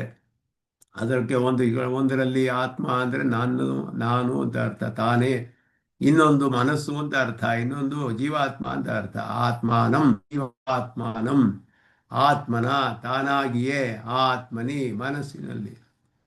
ಆತ್ಮಾನಂ ಮನಸ್ಸನ್ನು, ಆತ್ಮಾನಂ ಆತ್ಮನಿ ಆತ್ಮನ ಸಂಸ್ಥಾಪ್ಯ, ಮನಸ್ಸನ್ನು ತಾನಾಗಿಯೇ ತನ್ನ ಜೀವಾತ್ಮ ಸ್ವರೂಪದಲ್ಲಿ ನಿಲ್ಲಿಸಿ ಅಂತ ಹೇಳುವಾಗ 3 ಮನಸ್ಸು ಆತ್ಮ ತಾನು ಅನ್ನೋ 3 ಅರ್ಥಗಳಿಗೂ ಆತ್ಮ ಶಬ್ದವೇ ಬಂದ್ಬಿಡುತ್ತೆ. ಹಾಗೆ ಇಲ್ಲಿ ಆತ್ಮ ಶಬ್ದವು ಮನಸ್ಸು ಅನ್ನುವ ಅರ್ಥದಲ್ಲಿ ಬರುತ್ತೆ. ಮನಸ್ಸು ಅಂದರೆ ಸಂಕಲ್ಪ ರೂಪವಾದ ಜ್ಞಾನ ಪರಮಾತ್ಮನದು. ಮಮಾತ್ಮ ಭೂತ ಭಾವನ, ಸೃಷ್ಟಿ ಮಾಡುತ್ತೆ, ಭೂತಗಳನ್ನೆಲ್ಲ ಭಾವನೆಗೆ ಕಾರಣವಾಗುತ್ತೆ, ಉಂಟು ಮಾಡುವಂತಹದ್ದು. ನಾನು ತನ್ಮನೋ ಕುರುತ ಸ್ಯಾಮಿತಿ ತದಸದೇವ ಸನ್ಮನೋ ಕುರುತ ಸ್ಯಾಮಿತಿ. ಅಸದೇವ ಸನ್ ಇದಂ ಕಿಂಚ ನೈವ ಇದಂ ಕಿಂಚನ ಅಗ್ರೆ ನೈವ ಕಿಂಚನ ಆಸೀತ್, ಇದಮಗ್ರೆ ನೈವ ಕಿಂಚನ ಆಸೀತ್, ಏನೂ ಇರಲಿಲ್ಲ ಮೊದಲು. ಆದರೆ ತದ ಅಸದೇವ ಸನ್, ಅಸತ್ತಾಗಿಯೇ ಇದ್ದುಕೊಂಡು ಮನೋಕುರುತ ಸಂಕಲ್ಪ ಮಾಡಿತು, ಸ್ಯಾಮಿತಿ ಬಹುಶ್ಯಾಮ್ ಅಂತ ಸಂಕಲ್ಪ ಮಾಡಿದಂತೆ, ಅನೇಕವಾಗ್ತೇನೆ ಅಂತ. ಅಲ್ಲಿ ಮನಸ್ಸು ಅನ್ನೋದು ಸಂಕಲ್ಪ ರೂಪವಾದ ಜ್ಞಾನ, ಮನೋ ಅಕುರುತ, ಅದು ಆತ್ಮ ಶಬ್ದವು ಮನಸ್ಸು. ಮಮ ಆತ್ಮ ಭೂತಭಾವನ, ಸಂಕಲ್ಪ ರೂಪವಾದ ಜ್ಞಾನ ಅನ್ನೋದು ಇಲ್ಲಿ ಅರ್ಥ ಮಾಡ್ತಾರೆ. ಅದನ್ನು ಪರಮಾತ್ಮನ ಅಚಿಂತ್ಯವಾದ ಮಹಿಮೆ. ಇದಕ್ಕೆ ಅರ್ಥವನ್ನೆಲ್ಲ ವಿರೋಧವಿಲ್ಲದೆ ಇರೋ ಹಾಗೆ ಹೇಗೆ ನಾವು ತಿಳಿಬೇಕು, ಪ್ರಮಾಣಪೂರ್ವಕವಾಗಿ ಶ್ರುತಿಗೆ ಅನುಗುಣವಾಗಿ ಅರ್ಥನ ಭಾಷ್ಯಕಾರರು ತಿಳಿಸ್ತಾರೆ. ಇದಂ ಚೇತನಾತ್ಮಕಂ ಕೃತ್ಸ್ನಂ ಜಗತ್, ಚೇತನಾತ್ಮಕವಾದ ಸಕಲ ಜಗತ್ತು. ಇದಂ ಸರ್ವಂ ಅಂತ ಹೇಳಿರುವಾಗ ಇಲ್ಲಿ ಅಸಂಕುಚಿತವಾದ ಅರ್ಥ, ಸರ್ವ ಶಬ್ದಕ್ಕೆ ಪರಿಪೂರ್ಣವಾದ ಅರ್ಥ. ಸರ್ವಂ ಅಂದರೆ ಚೇತನಾತ್ಮಕವಾದ ಪರಿಪೂರ್ಣ ಜಗತ್ತು. ಸಕಲಂ ಕೃತ್ಸ್ನಂ ಜಗತ್ ಅವ್ಯಕ್ತಮೂರ್ತಿನ ಅಪ್ರಕಾಶಿತ ಸ್ವರೂಪೇಣ ಮಯ ಅಂತರ್ಯಾಮಿಯಾಗಿ, ಯಾರಿಗೂ ಪ್ರಕಾಶವಾಗಿದೆ ಇರುವಂತಹ ಸ್ವಪ್ಪ ಅಂತಹ, ಆದರೆ ಒಳಗಡೆ ಇದ್ದು ನಿಯಮನ ಮಾಡ್ತಾನೆ, ಅಂತರ್ಯಾಮಿ ಅಂತ ಹೇಳೋದು, ಅಂತರ್ನಿಯಮನ ಮಾಡುವಂತಹವನು ಅವ್ಯಕ್ತ ಮೂರ್ತಿ. ತತಂ ಅಂದರೆ ವ್ಯಾಪಿಸಲ್ಪಟ್ಟಿದೆ. ಅಸ್ಯ ಜಗತಃ ಧಾರಣಾರ್ಥಂ ನಿಯಮನಾರ್ಥಂ ಚ ಶೇಷಿತ್ವೇನ ವ್ಯಾಪ್ತಂ, ಇದು ಅರ್ಥಸಿದ್ಧ. ಇದರಲ್ಲಿ ಬರುತ್ತೆ ಭೂತಭೃತ್ ರಚ ಭೂತಸ್ಥಃ, ಇದೆಲ್ಲ ಹೇಳೋದು ಈ ಅರ್ಥಗಳನ್ನೆಲ್ಲ ತಿಳಿಸುತ್ತೆ. ಈ ಜಗತ್ತಿನ ಅವ್ಯಾಪಾಶಿತ ರೂಪವಾಗಿ ಅಂತರ್ಯಾಮಿಯಾಗಿ ನಾನು ವ್ಯಾಪ್ತನಾಗಿದ್ದೇನೆ, ನನ್ನಿಂದ ವ್ಯಾಪ್ತವಾಗಿದೆ. ಯಾವ ರೂಪದಲ್ಲಿ ವ್ಯಾಪ್ತವಾಗಿದೆ ಅಂತ ಹೇಳಿದ್ರೆ, ಯಾವ ಕಾರಣಕ್ಕಾಗಿ ಎಲ್ಲವನ್ನು ಧರಿಸಲು, ನಿಯಮನ ಮಾಡಲು ಮತ್ತು ಶೇಷಿಯಾಗಿರಲು, ಶೇಷಿಯಾಗಿದ್ದು ಎಲ್ಲರನ್ನು ವ್ಯಾಪಿಸಲ್ಪಟ್ಟಿದೆ. ಎಲ್ಲವೂ ಕೂಡ ಚೇತನಾತ್ಮಕವಾದ ಸಕಲವು ನಾನೇ ಅಂತರ್ಯಾಮಿಯಾಗಿ ಧರಿಸಿದ್ದೇನೆ. ಎಲ್ಲವನ್ನು ಅಂತರ್ಯಾಮಿಯಾಗಿ ನಿಯಮನ ಮಾಡ್ತೇನೆ. ಎಲ್ಲಕ್ಕೂ ನಾನೇ ಶೇಷಿಯಾಗಿದ್ದೇನೆ. ಮೂರು ಅರ್ಥವೂ ಇದರಲ್ಲಿ ತತಮ್ ಅನ್ನೋದೇ ಅರ್ಥಸಿದ್ಧ ಅನ್ನೋದನ್ನು ಹೇಳ್ತಾರೆ. ಅದಕ್ಕೆ ಶ್ರುತಿ ಪ್ರಮಾಣವನ್ನು ಹೇಳುವಾಗ ಬೃಹದಾರಣ್ಯಕ ಉಪನಿಷತ್ತಿನ ಯಥಾ ಅಂತರ್ಯಾಮಿ ಬ್ರಾಹ್ಮಣೇ ಯಹ ಪೃಥಿವ್ಯಾಂ ತಿಷ್ಠನ್ಯಂ ಪೃಥಿವೀನ ವೇದ. ಯಾರೂ ತಿಳಿಯೋದಿಲ್ಲ ಪ್ರಕಾಶಿತ ಸ್ವರೂಪ ಅಂತ ಹೇಳುವಾಗ ನವೇದ ನವೇದ ಅಂತ ಬರುತ್ತೆ. ಪೃಥಿವ್ಯಾಂ ತಿಷ್ಠನ್ ಪೃಥಿವ್ಯಾ ಅಂತರಃ ಎಂ ಪೃಥಿವೀ ನವೇದ ಯಸ್ಯ ಪೃಥಿವೀ ಶರೀರಂ ಯಹ ಪೃಥಿವೀಂ ಅಂತರೋ ಯಮಯತಿ ಸತೆ ಆತ್ಮ ಅಂತರ್ಯಾಮಿ ಅಮೃತಃ ಅಮೃತಃ ಅಮೃತಃ ಅಂತ ಎಲ್ಲರಲ್ಲೂ ಬರುತ್ತೆ. ಅವನಿಗೆ ಯಾವ ದೋಷವೂ ಇಲ್ಲ, ಎಲ್ಲದರಲ್ಲಿಯೂ ಇದ್ದಾನೆ. ಯಾರೂ ಅವನನ್ನು ತಿಳಿಯಲಿಲ್ಲ.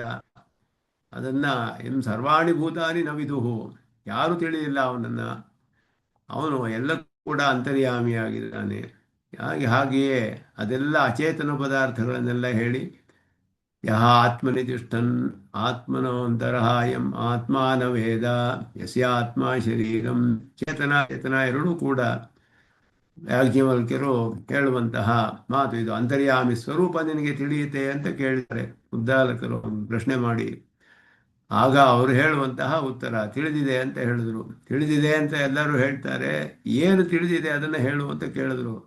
ಅವಾಗ ಹೇಳ್ತಾರೆ ಪೃಥಿವ್ಯಾಂ ತಿಷ್ಠನ್ ಆಕಾಶ ತಿಷ್ಠನ್ ಅಗ್ನೋ ತಿಷ್ಠನ್ ವಾಯು ತಿಷ್ಠನ್, ಹೀಗೆ ಒಂದೊಂದು ಹೇಳ್ಕೊಂಡು ಸರ್ವೇಶು ಭೂತೇಶು ತಿಷ್ಠನ್, ಎಲ್ಲದರಲ್ಲಿಯೂ ಇದ್ದಾನು, ಯಾವುದರಲ್ಲಿ ಇಲ್ಲ ಅಂತಿಲ್ಲ. ಎಲ್ಲವೂ ಯಾರೂ ಅವನನ್ನು ತಿಳಿಯಲಿಲ್ಲ.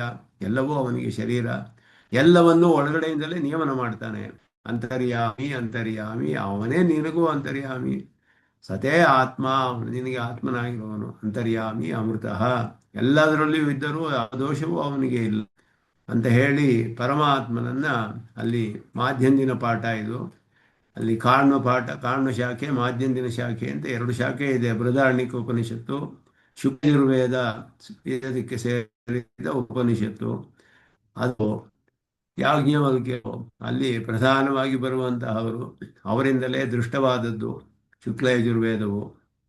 ಅದು ಮಾಧ್ಯಂದಿನ ಶಾಖೆ, ಕಾರಣ ಶಾಖೆ ಅಂತ ಎರಡು ಶಾಖೆಯಲ್ಲಿ ಉಪಲಬ್ಧವಾಗಿದೆ. ಮಾಧ್ಯಮ ಶಾಖೆಯಲ್ಲಿ ಆತ್ಮ ಅನ್ನುವ ಶಬ್ದ, ಕಾರಣ ಶಾಖೆಯಲ್ಲಿ ವಿಜ್ಞಾನಂ ಅನ್ನುವ ಶಬ್ದ. ಯಹ ವಿಜ್ಞಾನೇತಿ ಎಂ ವಿಜ್ಞಾನಂ ನ ವೇದ ಯಸ್ಯ ವಿಜ್ಞಾನಂ ಶರೀರಂ ಯಹ ವಿಜ್ಞಾನಂ ಅಂತರೋ ಯಮಯತಿ.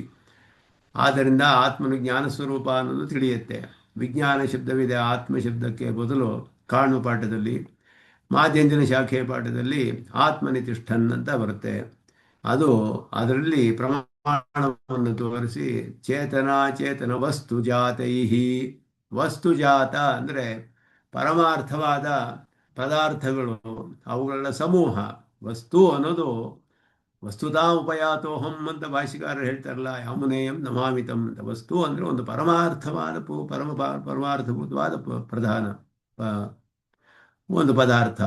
ಅದು ಮಿಥ್ಯೆಯಲ್ಲ ಅಂತ ತಿಳಿಸುತ್ತೆ ವಸ್ತು ಅಂತ ಹೇಳೋದು.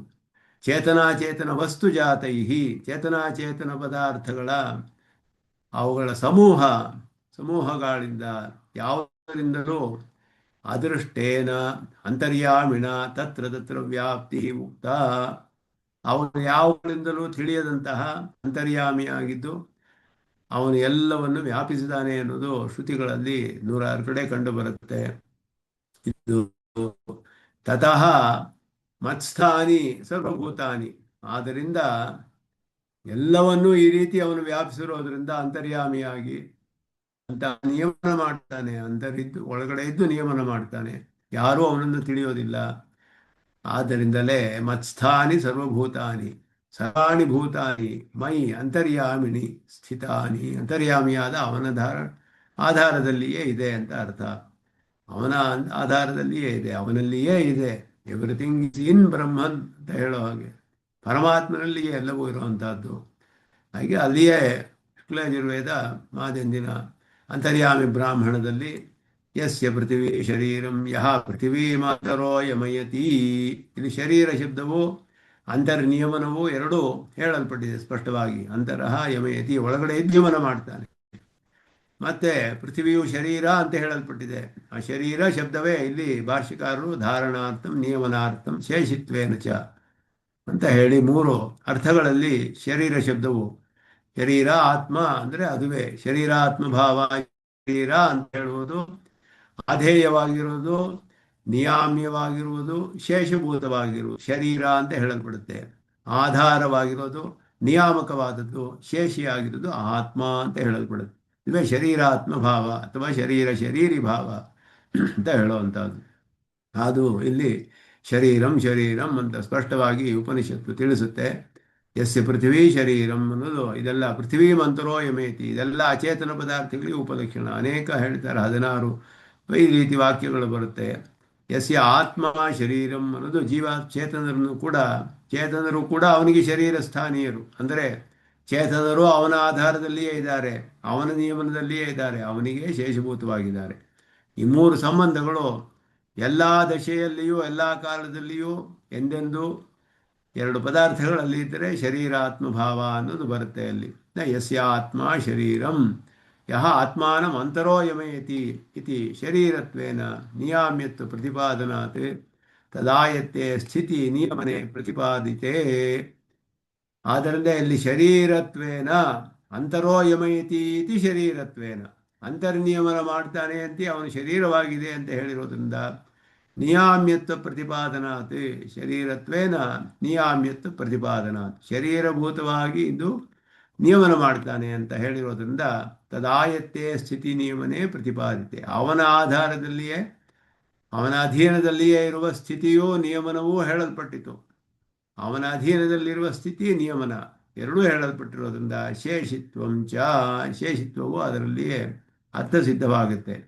ಆದ್ದರಿಂದ ಅವನೇ ಎಲ್ಲವನ್ನು ಆಳುವವನು, ಎಲ್ಲಕ್ಕೂ ಒಡೆಯನಾದವನು ಅಂತ ಹೇಳೋದು. ಅದು ಹೇಳಿ ಮತ್ಸ್ಥಾನಿ ನಚಾಹಂ ತೇಷು ಅವಸ್ಥಿತಃ ಅಂತ ಹೇಳಿ, ನಚಾಹಂ ತೇಷು ಅವಸ್ಥಿತಃ ಅಹಂ ತು ನ ತದಾಯತ್ತ ಸ್ಥಿತಿ ಮತ್ಸ್ಥಿತೌ ತೈಃ ನ ಕಶ್ಚಿತ್ ಉಪಕಾರ ಇತ್ಯರ್ಥಃ. ಅಂದರೆ ನಚಾಹಂ ತೇಷು ಅವಸ್ಥಿತಃ ಅಂತ ಹೇಳಿದ್ರೆ ನಾನು ಅವುಗಳ ಅಧೀನವಾದ ಸ್ಥಿತಿಯನ್ನು ಹೊಂದಿಲ್ಲ ಅಂತ ಅರ್ಥ. ನನ್ನ ಅಧೀನದಲ್ಲಿ ಅವುಗಳೆಲ್ಲ ಹೇಗೆ ಇದೆಯೋ, ಮತ್ಸ್ಥಾನಿ ಸರ್ವಭೂತಾನಿ ಯಥಾ ಸರ್ವಭೂತಾನಿ ಮತ್ಸ್ಥಾನಿ ತಥಾಹಂ ನ ತೇಷು ಅವಸ್ಥಿತಃ ಅಂತ ಅರ್ಥ. ಇಲ್ಲಿ ಅವುಗಳೆಲ್ಲ ಹೇಗೆ ನನ್ನ ಆಧಾರದಲ್ಲಿ ಇದೆಯೋ ಹಾಗೆ ನಾನು ಅವುಗಳ ಆಧಾರದಲ್ಲಿಲ್ಲ. ಮತ್ಸ್ಥಿತವು ತೈಹಿ ನ ಕಶ್ಚಿತ್ ಉಪಕಾರ, ಅಥವಾ ನನ್ನ ಒಂದು ಸ್ವರೂಪ ಇರೋದರಲ್ಲಿ ನನ್ನ ಸ್ಥಿತಿಯಿಲ್ಲ, ಅವುಗಳಿಂದ ಒಂದು ಉಪಕಾರವಿಲ್ಲ ಹೇಳಿದ್ರೆ, ಈಗ ನಮ್ಮ ಜೀವಾತ್ಮನ ವಿಷಯ ತೆಗೆದುಕೊಂಡ್ರೆ ನಮ್ಮ ದೇಹದಿಂದ ನಮಗೆ ಉಪಕಾರ ಇದೆ, ಶರೀರದಿಂದ ಜೀವಾತ್ಮನಿಗೆ ಉಪಕಾರವಿದೆ. ಶರೀರ ಮಾಧ್ಯಮ ಕಲ್ಲು ಧರ್ಮ ಸಾಧನ ಕಾಳಿದಾಸ ಹೇಳ್ತಾನಲ್ಲ, ಶರೀರವಿಲ್ಲದೆ ಹೋದರೆ ಉಪಾಯ ಅನುಷ್ಠಾನ ಮಾಡೋಕ್ಕಾಗೋದಿಲ್ಲ, ಏನು ಮಾಡೋದಕ್ಕಾಗೋದಿಲ್ಲ ಇವನಿಗೆ. ಅಂದ ಅಧಿಷ್ಠಾನಂ ತಥಾಕೃತ ಕಾರಣಂಚ ಪೃಥಗ್ವಿಧಂ ವಿವಿಧಾಚ ಪೃಥಕ್ ಚೇಷ್ಟಾ ಎಲ್ಲ ಇರಬೇಕು ಇವನಿಗೆ. ಪ್ರಾಣಗಳಿರಬೇಕು, ಶರೀರ ಬೇಕು, ಇಂದ್ರಿಯಗಳಿರಬೇಕು, ಎಲ್ಲವೂ ಇದ್ರೇನೆ ಇವನು ಕೆಲಸ ಮಾಡೋಕ್ಕೆ ಸಾಧ್ಯ, ಇಲ್ಲದೆ ಹೋದರೆ ಇದಕ್ಕಾಗೋದಿಲ್ಲ.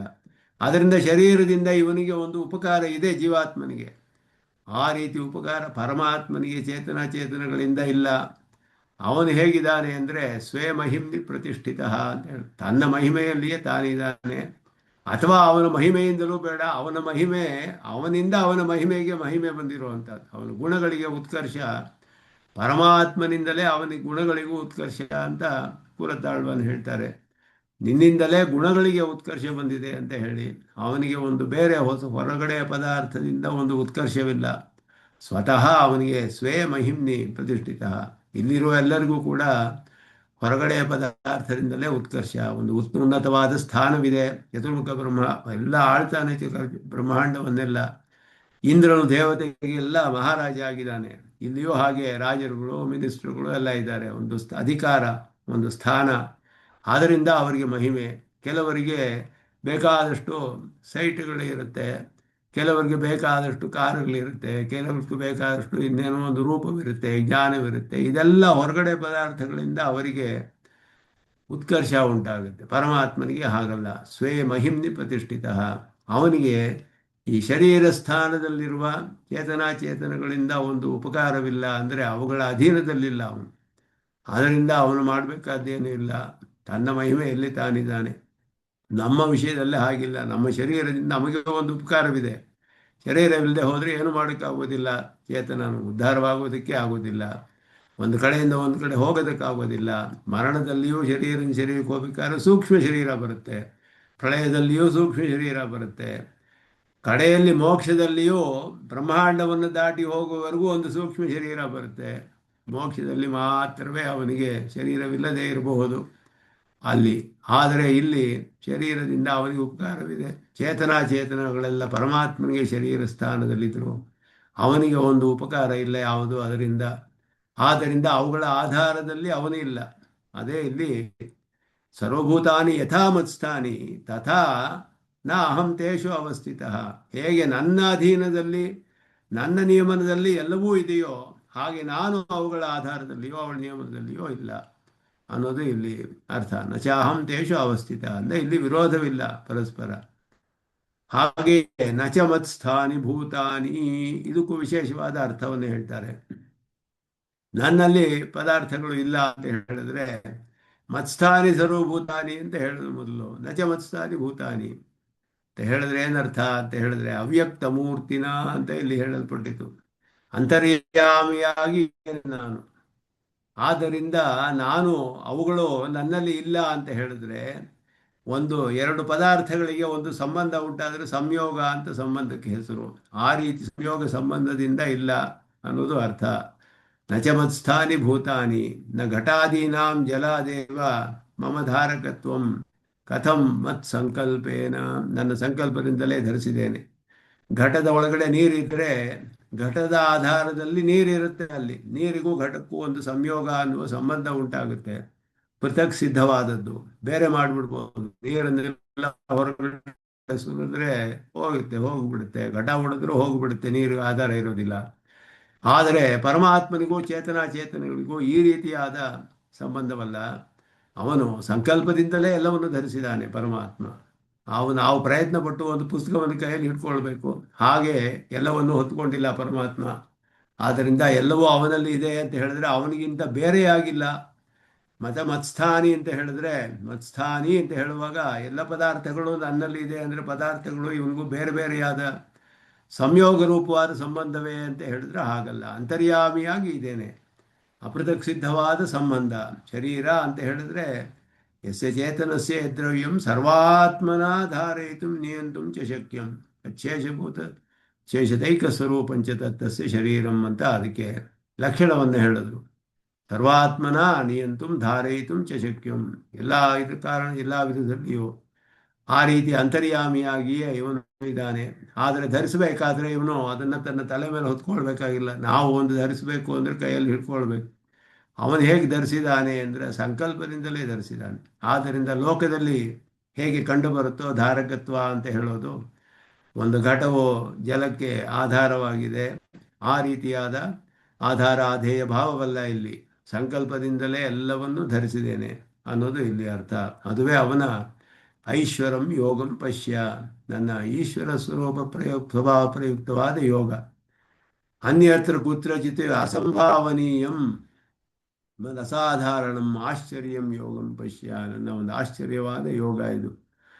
ಯಾವುದು ಅಂತ ಹೇಳಿದ್ರೆ ನಾನು ಬೇರೆ ಎಲ್ಲಿಯೂ ಸಂಭವಿಸೋದಕ್ಕೆ ಸಾಧ್ಯವಿಲ್ಲ.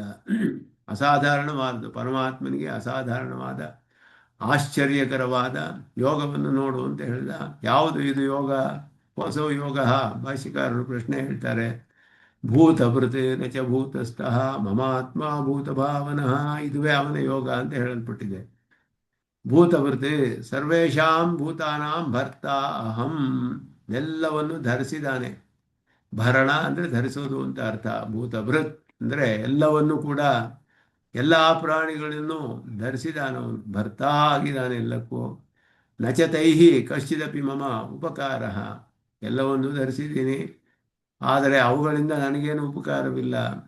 ಮಮ ಆತ್ಮೈವ ಭೂತಭಾವನಃ, ನನ್ನ ಮನೋಮಯ ಸಂಕಲ್ಪ ಏವ ಭೂತಾನಾಂ ಭಾವಯಿತ ಧಾರಯಿತ ನಿಯಂತ ಚ, ಅವನ ಸಂಕಲ್ಪವೇ ಮನೋಮಯವಾದ ಸಂಕಲ್ಪವೇ ಸಂಕಲ್ಪರೂಪವಾದ ಜ್ಞಾನ ಅಂತ ಅರ್ಥ. ಭೂತಾನಾಂ ಭಾವಯಿತ, ಸೃಷ್ಟಿ ಮಾಡೋದಾಗಲಿ ಧರಿಸುವುದಾಗಲಿ ನಿಯಮನ ಮಾಡುವುದಾಗಲಿ ಅವುಗಳ ಸ್ಥಿತಿಯಾಗಲಿ ಎಲ್ಲವೂ ಕೂಡ ನನ್ನ ಸಂಕಲ್ಪದಿಂದಲೇ ನಾನು ಮಾಡ್ತೇನೆ ಅಂತ ಹೇಳೋದು ಪರಮಾತ್ಮನ ಆಶ್ಚರ್ಯವಾದ ಯೋಗ ಇದು ಅಂತ ಹೇಳಲ್ಪಟ್ಟಿದೆ. ಭೂತಭೃತ್ ನಚ ಭೂತಸ್ಥಃ ಅಂತ ಹೇಳಿದ್ರೆ, ಭೂತಸ್ಥಃ ಅಂದರೆ ನನಗೆ ಅವುಗಳಿಂದ ಒಂದು ಪ್ರಯೋಜನವಿಲ್ಲ ಅಂತ ಅರ್ಥ. ನಚ ತೈಹಿ ಕಶ್ಚಿದಪಿ ಮಮ ಉಪಕಾರ ಮಮ ಆತ್ಮ ಭೂತಭಾವನಃ. ಭೂತಭಾವನಃ ಅಂತ ಹೇಳೋದ್ರಲ್ಲಿ ಎಲ್ಲವೂ ಅವುಗಳ ಸ್ಥಿತಿ ಎಲ್ಲದಕ್ಕೂ ಧಾರಣೆ ನಿಯಮನ ಎಲ್ಲವನ್ನು ನಾನು ಸಂಕಲ್ಪದಿಂದಲೇ ಮಾಡ್ತೇನೆ. ನನ್ನ ಸಂಕಲ್ಪವೇ ಎಲ್ಲಕ್ಕೂ ಕಾರಣ, ಸಂಕಲ್ಪದಿಂದಲೇ ಎಲ್ಲ ಮಾಡ್ತೇನೆ ನಾನು ಅನ್ನೋದು ಇಲ್ಲಿ ಪರಮಾತ್ಮನ ಅಚಿಂತ್ಯವಾದ ಆಶ್ಚರ್ಯಕರವಾದ ಸ್ವರೂಪ, ಉಪಾಸ್ಯನ ಸ್ವರೂಪವನ್ನು ಇಲ್ಲಿ ಪರಮಾತ್ಮ ತಾನೇ ಹೇಳ್ತಾ ಇರೋದು ನೇರವಾಗಿ. ಉಪಾಸನೆಯ ರೂಪವನ್ನು ಹೇಳಿ ಉಪಾಸನಾ ಸ್ವರೂಪವನ್ನು, ಈಗ ಉಪಾಸ್ಯನಾದ ತನ್ನ ಸ್ವರೂಪವನ್ನೇ ಎಲ್ಲವೂ ನನ್ನಿಂದ ವ್ಯಾಪ್ತವಾಗಿದೆ. ಮಯಾ ತತಮಿದಂ ಸರ್ವಂ ಜಗತ್ ಅವ್ಯಕ್ತಮೂರ್ತಿನ. ಸರ್ವಂ ಜಗತ್ ಅಂತ ಹೇಳಿದಾಗ ಎಲ್ಲ ಅಸಂಕುಚಿತವಾದ ಪರಿಪೂರ್ಣವಾದ ಅರ್ಥ.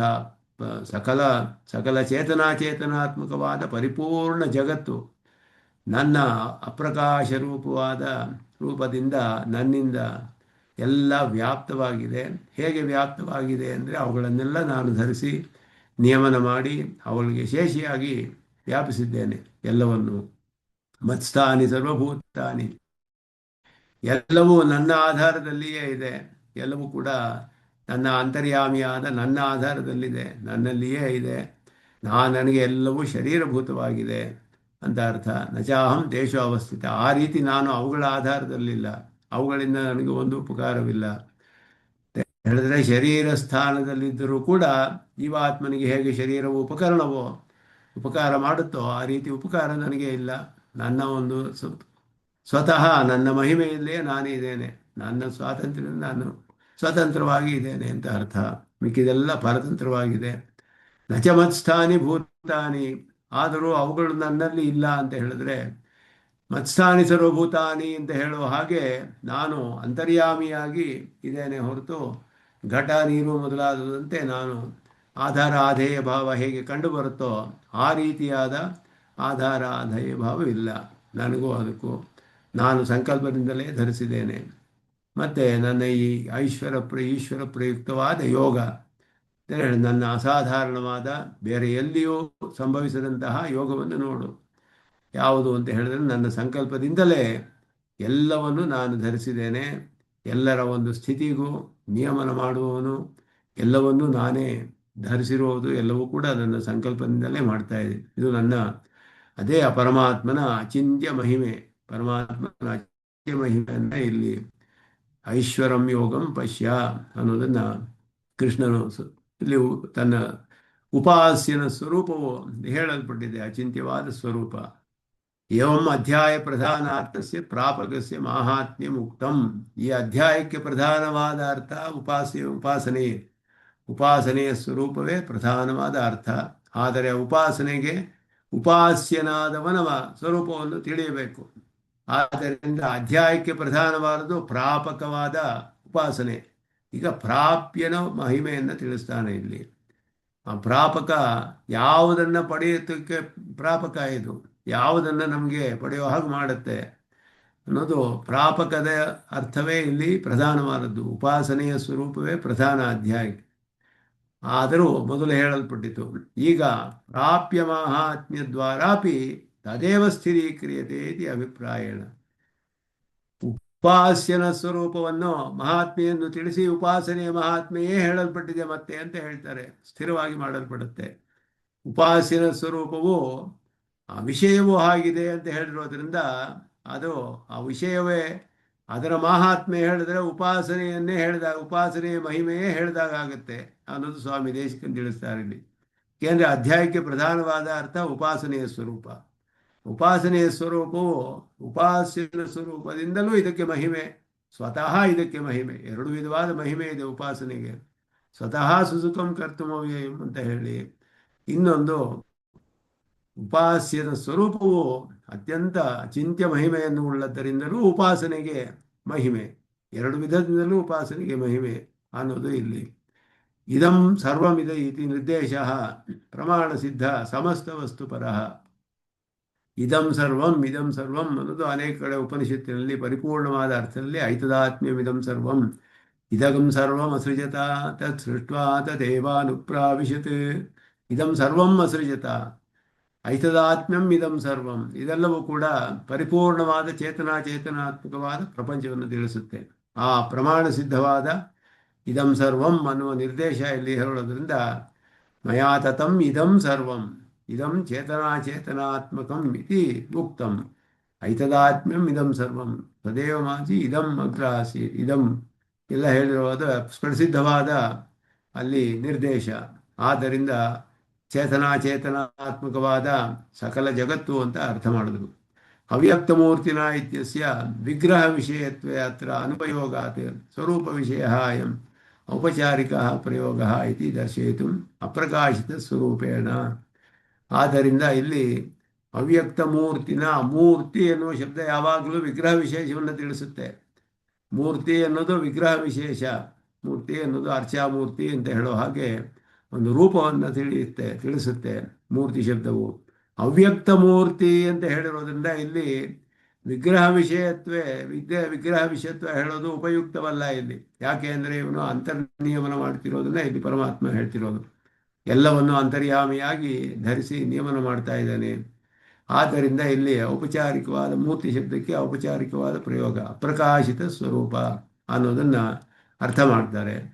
ಆಕಾಶವತ್ ಸನ್ನಿಧಿ ಮಾತ್ರ ರೂಪ ವ್ಯಾಪ್ತಿ ವಿದಾಸಾಯ ಬಹುಪ್ರಮಾಣ ಸಿದ್ಧ ವ್ಯಾಪ್ತಿ ಪ್ರಕಾರ ಮಯಾ ಇತ್ಯನೇನ ಅಭಿಪ್ರೇತ ಅಂತರ್ಯಾಮಿನ.